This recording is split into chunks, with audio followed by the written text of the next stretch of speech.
Il nostro mondo è destinato a perire? Ci sono forse evidenze scientifiche che lo dimostrano? Siamo forse destinati ad abbandonare la nostra casa? Il destino della Terra è una questione complessa che dipende da molteplici fattori. La Terra è un pianeta dinamico che ha attraversato cambiamenti drastici nel corso di miliardi di anni della sua esistenza. Tuttavia, quando si parla del destino futuro della Terra, ci sono tre principali considerazioni importanti da tenere a mente: minacce naturali, ciclo della vita stellare e intervento umano. Minacce naturali perché la Terra, così come ogni altro pianeta vivo, è suscettibile ad eventi naturali distruttivi come eruzioni vulcaniche, terremoti e impatti di asteroidi che produrrebbero eventi estintivi non solo per gli esseri umani, ma eventi che trasformerebbero il pianeta in una landa desolata senza vita. Ciclo di vita stellare perché a lungo termine la vita della Terra è legata al ciclo di vita della stella attorno alla quale orbita, e sappiamo che attualmente il Sole è una stella di mezza età che continuerà a bruciare per circa 5 miliardi di anni. Alla fine però diventerà una gigante rossa e poi collasserà in una nana bianca, ma questo processo, si svolgerà in un periodo di tempo così vasto che non è una preoccupazione imminente, anche se, però, è una certezza. E poi come fattore determinante per la vita sulla Terra troviamo il fattore dell'intervento umano. Gli esseri umani hanno un'enorme influenza sul destino del pianeta. Le azioni umane, compresa la deforestazione, l'inquinamento, la perdita di biodiversità e il sovrasfruttamento delle risorse, possono avere un grande impatto significativo sulla salute del pianeta. Tuttavia, gli esseri umani hanno anche una buona capacità di adottare comportamenti sostenibili e prendere così misure per proteggere l'ambiente. Quindi, mentre la Terra affronta sfide significative, non è necessariamente destinata a perire. Dipenderà dalle azioni collettive degli esseri umani nel proteggere e preservare il nostro pianeta per il futuro. La sostenibilità, la conservazione e la gestione responsabile delle risorse naturali sono essenziali per garantire un futuro sano per il nostro pianeta. Il mondo è destinato a perire nel caso di probabili incidenti naturali catastrofici, sicuramente influenzati anche dal fattore umano. Forse è destinato a perire a causa di un grande impatto cometario, cosa tra l'altro già avvenuta. Questione inoltre molto seria, costantemente affrontata e finanziata dagli scienziati. E potrebbe perire per una miriade di altri fattori. Se attraverso l'inquinamento atmosferico interrompiamo la catena del fitoplancton, ci sarà sempre meno ossigeno e di conseguenza la Terra diventerà come Marte. Questo è solo uno dei tanti esempi relativi ai grandissimi problemi a cui potremo andare incontro nei prossimi anni. Come fare quindi per garantire, attenzione alle parole, garantire la sopravvivenza della specie? La salvaguardia della specie umana a lungo termine può essere garantita solo in un modo: diventando una specie multiplanetaria. Ecco alcune delle considerazioni principali su come ciò potrebbe avvenire dal metodo convenzionale a quello non convenzionale.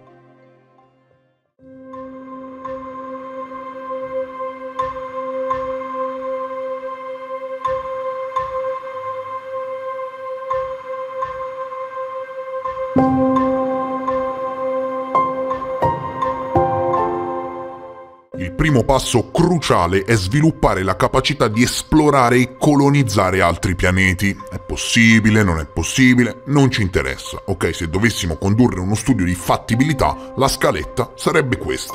Attualmente il pianeta più studiato per la colonizzazione è Marte, ma ci sono anche piani e progetti per esplorare altri corpi celesti come la Luna o addirittura l'esplorazione di esolune in sistemi stellari molto lontani. L'abitabilità dei satelliti naturali si riferisce alle capacità potenziali dei satelliti di avere ambienti ospitali alla vita, e là fuori ci sono anche parecchie lune che presentano tali caratteristiche. Quanto conta l'esplorazione spaziale nel tassello collettivo dell'essere umano per diventare una civiltà multiplanetaria? Grazie al riscaldamento provocato dalle forze di marea, le esolune, e quindi le lune di determinati esopianeti, risulterebbero, pensate, più abitabili dei pianeti che le ospitano. All'interno del Sistema Solare la maggior parte delle nostre ricerche astrobiologiche sono rivolte nei confronti di Marte, che è considerato il corpo più abitabile al di là della Terra. Tuttavia, gli sforzi futuri sono mirati, pensate, all'esplorazione di satelliti ghiacciati nel Sistema Solare esterno che potrebbero anche essere abitabili, come Europa, Encelado e Titanio.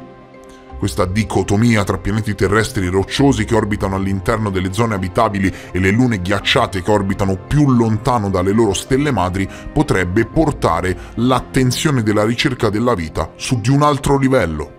L'esplorazione spaziale, il primo tassello, è importante per comprendere le vere necessità degli esseri umani che dovranno essere soddisfatte da un'eventuale seconda casa.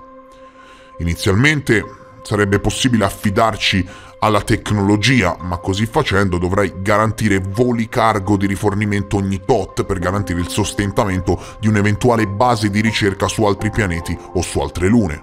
Così facendo sarebbe possibile studiare le determinate caratteristiche della casa bersaglio e capire se la sopravvivenza degli esseri umani sarebbe possibile a lungo termine.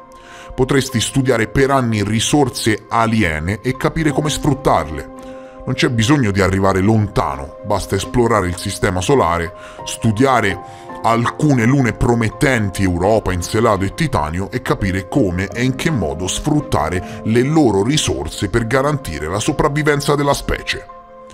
L'esplorazione ci porterebbe sicuramente a fare i conti con le nostre necessità tecnologiche. Quanto non siamo pronti? Perché è facile fare tante belle parole, poi però bisogna riflettere concretamente sul da farsi. Abbiamo i mezzi?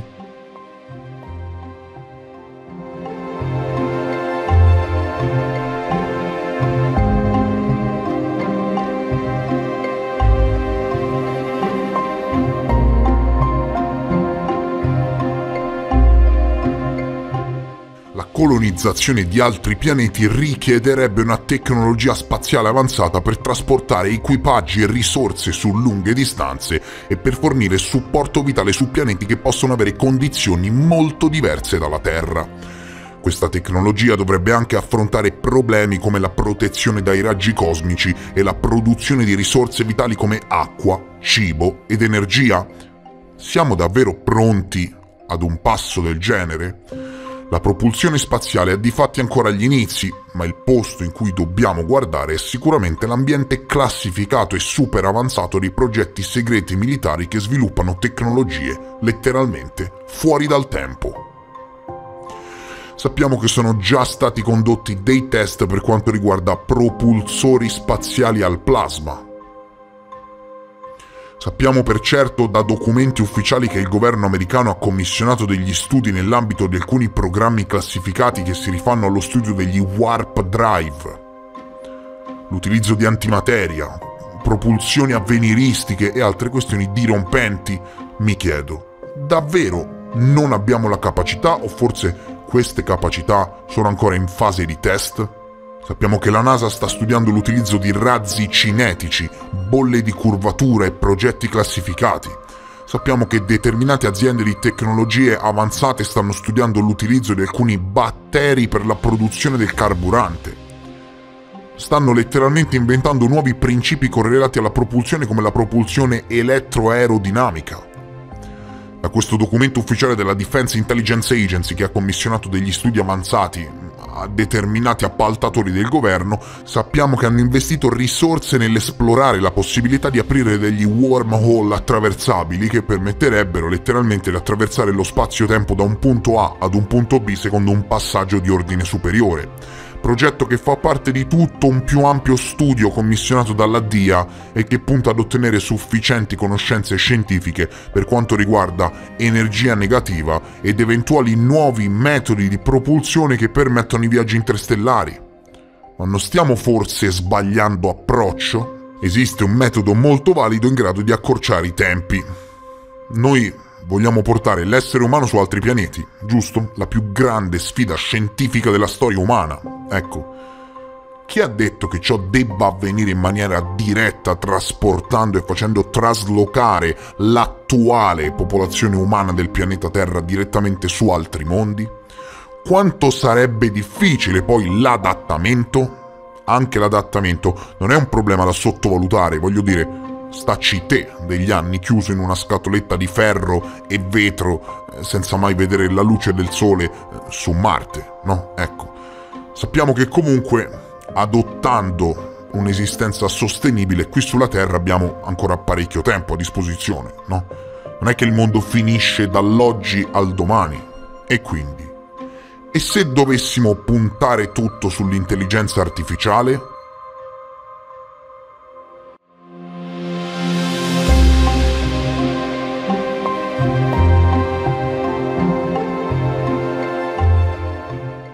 La panspermia, signori, è l'ipotesi secondo cui la vita, ovviamente in varie forme, esista in tutto l'universo e sia stata distribuita da polvere spaziale, meteoriti, asteroidi, comete e planetoidi. E in effetti è così.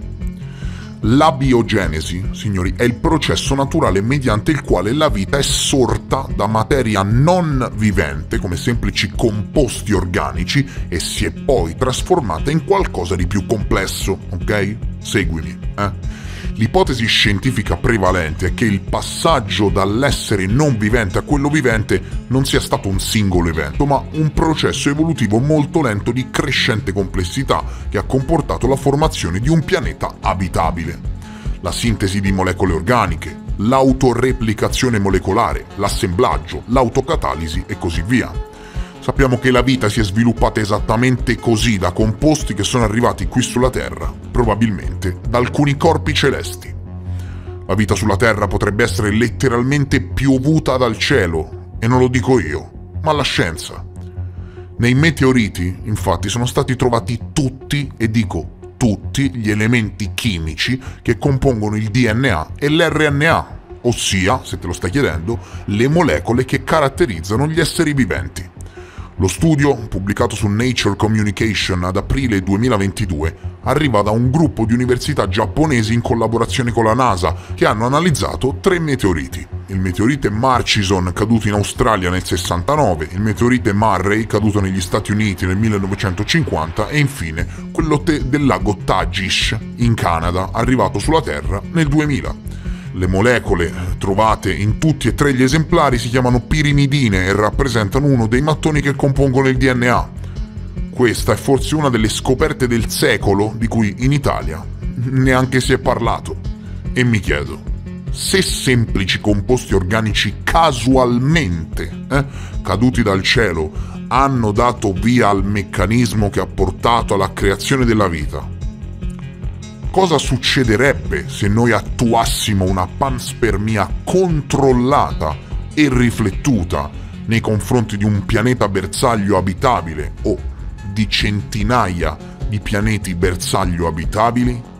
Ecco, parliamone.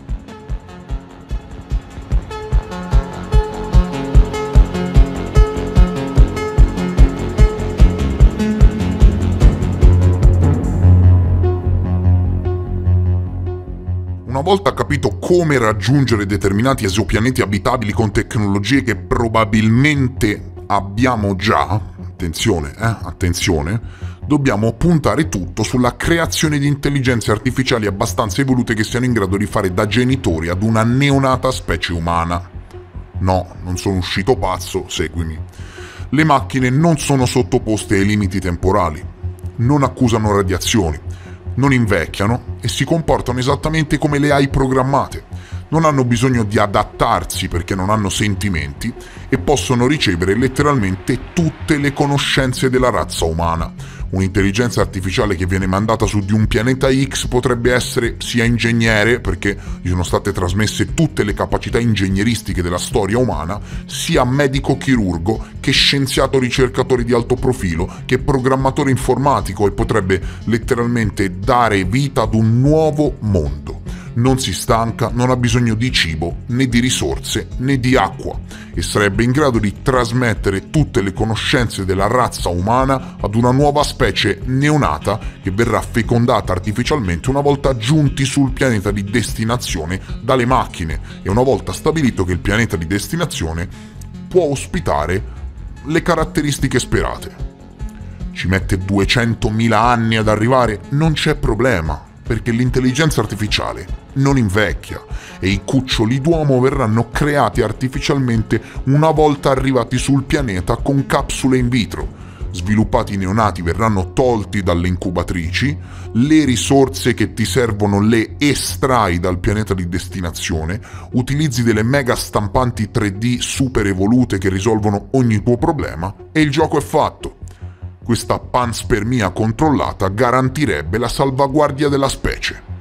Altrimenti c'è un altro metodo più primitivo, ossia mandare delle piccole sonde contenenti mattoni della vita casualmente su determinati pianeti bersaglio, sperare che cadano in un brodo primordiale e sperare di dare il via al processo che, come qui sulla Terra, ha dato il via alla vita.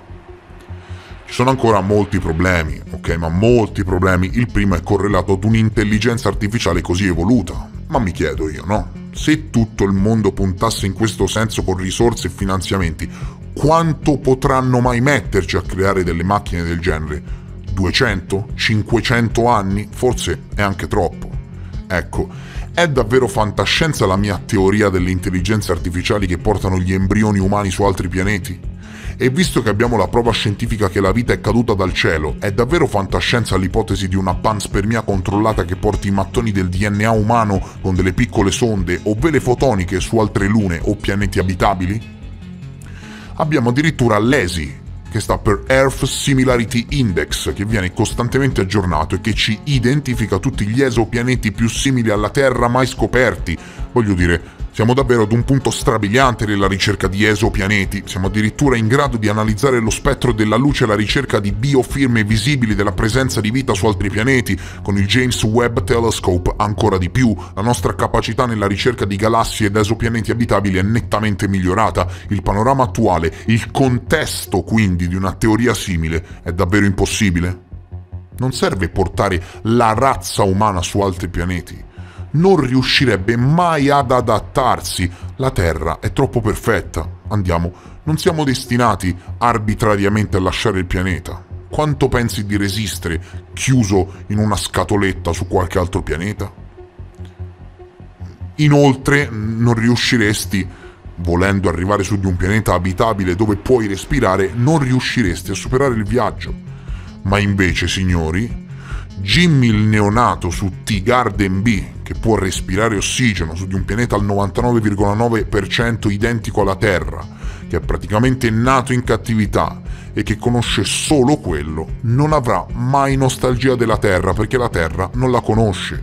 E questo non solo probabilmente è già successo con noi, perché andiamo, chi può saperlo se siamo il frutto di interventismo extraterrestre voluto, ma inoltre permetterebbe a Jimmy il neonato sull'esopianeta, che chiama mamma una macchina, di dare il via a tutta una nuova generazione umana, perché la sua compagna di giochi, nata da tutto un altro embrione, magari diventerà sua moglie, e se la prima generazione non avrà genitori, la seconda invece avrà genitori biologici, e dopo qualche generazione l'intelligenza artificiale, dopo aver trasmesso tutto il sapere della razza umana a questi nuovi Jimmy, diventerà inutile e potrà anche essere disattivata. Se ti sembra una cosa fredda e inumana, non lo è, perché già a partire dalla seconda generazione, dopo pochi anni, le persone sul nuovo pianeta avranno dei genitori biologici. Adamo ed Eva del nuovo mondo. Andiamo, non è impossibile. Fra quanti anni sarà possibile? Questo è il modo giusto di colonizzare altri mondi, che siano lune abitabili o esopianeti. L'idea di far traslocare la razza umana invece è molto più complessa, uno perché più di un tot a gravità zero non si può stare, le ossa si assottigliano e si muore, due perché la gestazione a gravità zero non può avvenire, quindi si concluderebbe la generazione e ci arriverebbe una navicella vuota sull'esopianeta, e tre perché ci sono tutta una serie di limiti umani del viaggio interstellare. A meno che, ovvio, non si riesca ad aprire dei cunicoli spazio-temporali, e allora sarebbe come attraversare una porta, ma questo ambito di studio è talmente speculativo che non ha senso prenderlo in considerazione. Ma quali sfide, preoccupazioni, limiti e possibilità offre una teoria del genere? L'ho chiesto direttamente all'intelligenza artificiale più avanzata alla quale attualmente abbiamo accesso. attenzione, non la più avanzata, ma quella più avanzata alla quale attualmente abbiamo accesso, che è diverso, no? E questo è stato lo scambio. È possibile creare delle intelligenze artificiali che facciano da madre ad una nuova specie umana su un altro pianeta abitabile? Su un altro pianeta abitabile, portando in vitro gli embrioni sul pianeta bersaglio e coltivarli una volta giunti sul posto. Questo garantirebbe la salvaguardia della specie umana.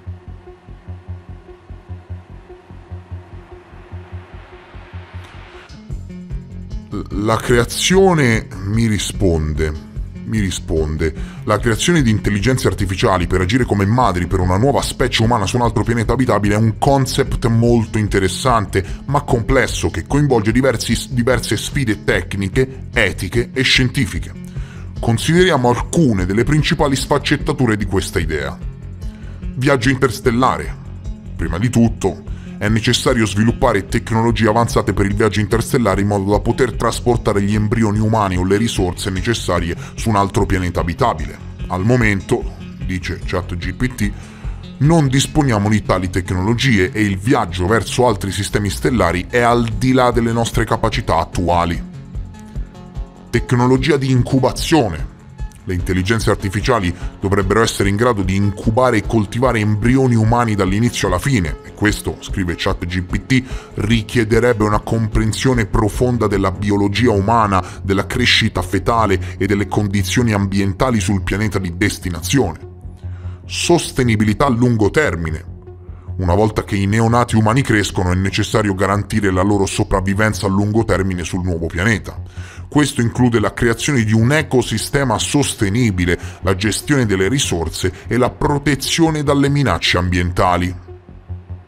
Etica. La creazione di una nuova specie umana tramite intelligenza artificiale solleva molte questioni etiche, tra cui la responsabilità nei confronti di questa nuova specie, il loro diritto all'autodeterminazione e la considerazione del benessere dei neonati.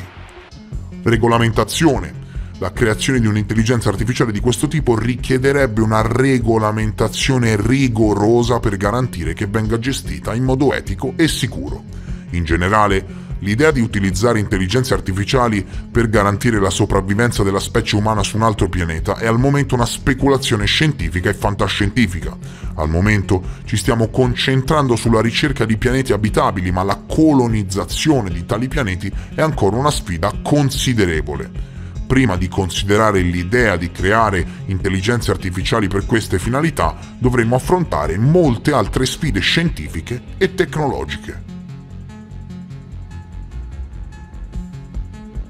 Per la Chiesa anche i moti di rotazione e rivoluzione della Terra intorno al Sole erano impossibili, no? Voglio dire, questa teoria, che ovviamente, ma è ovvio, no? Presenta limiti e sfide non da sottovalutare, attualmente impossibile da mettere in pratica, è sicuramente però più possibile del viaggio interstellare umano e più intelligente e riflettuta del voler traslocare la razza umana su altri pianeti.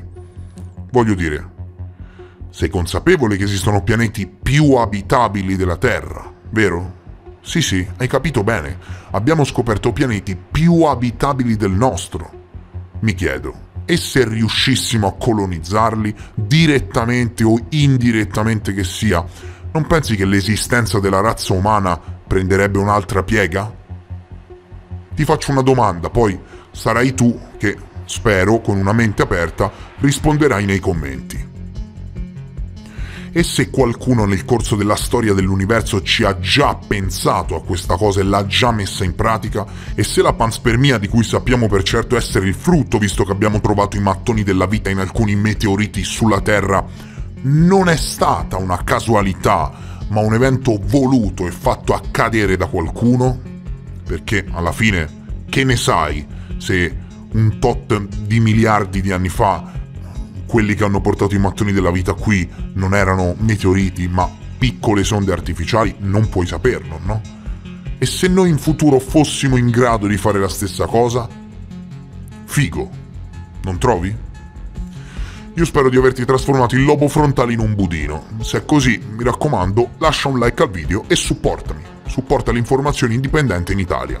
E per indipendente voglio sottolineare totalmente indipendente.